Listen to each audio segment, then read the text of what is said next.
before we get to the state of the business, I do want to talk a little politics here, coming fresh off of President Trump's appearance on Saturday. You certainly argued that that was historic, what we saw at the Bitcoin conference. I'll pose the same question to you.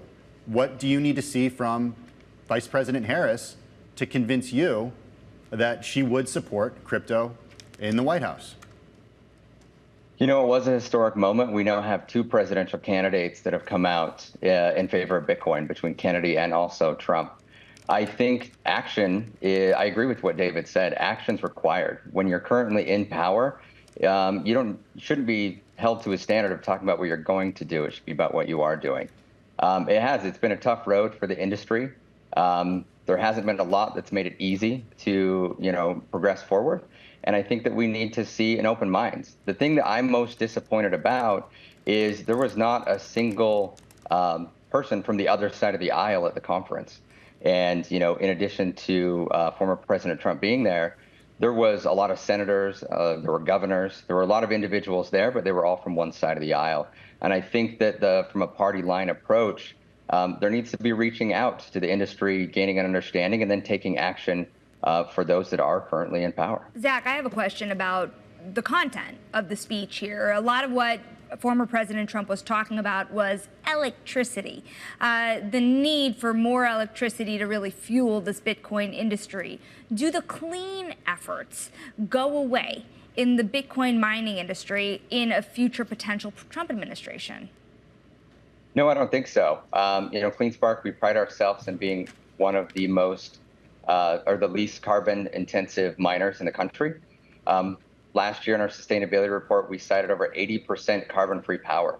Almost no other industry is pushing as hard as the Bitcoin mining industry has been into this carbon-free narrative. Something that has been broadly cited is the only way to achieve our future energy goals for this country, which includes electric vehicles, which includes all the AI and the data center innovation that needs to happen, but also Bitcoin mining. What is needed from there is probably nuclear power. That's going to be something that our country needs to develop and transition into. The benefit that Bitcoin miners have, of course, is we can use power that would otherwise go unused. For example, at the edge of the grid, when a new asset is deployed, on average, it's underutilized for 5 years. That is the perfect place for Bitcoin miners to be. It's why we've developed so much in rural areas. And that energy ultimately creates prosperity in those communities.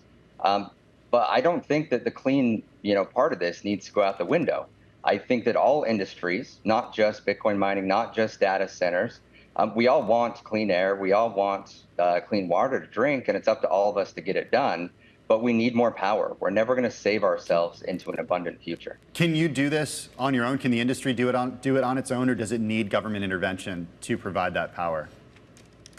What we need is we can probably do it on our own. We don't need government intervention to create the power or to create the opportunity. What we need is a government that's not going to stand in the way. Ultimately, that's been our request, and we've made this publicly and broadly. Zach. We're not asking for anything special.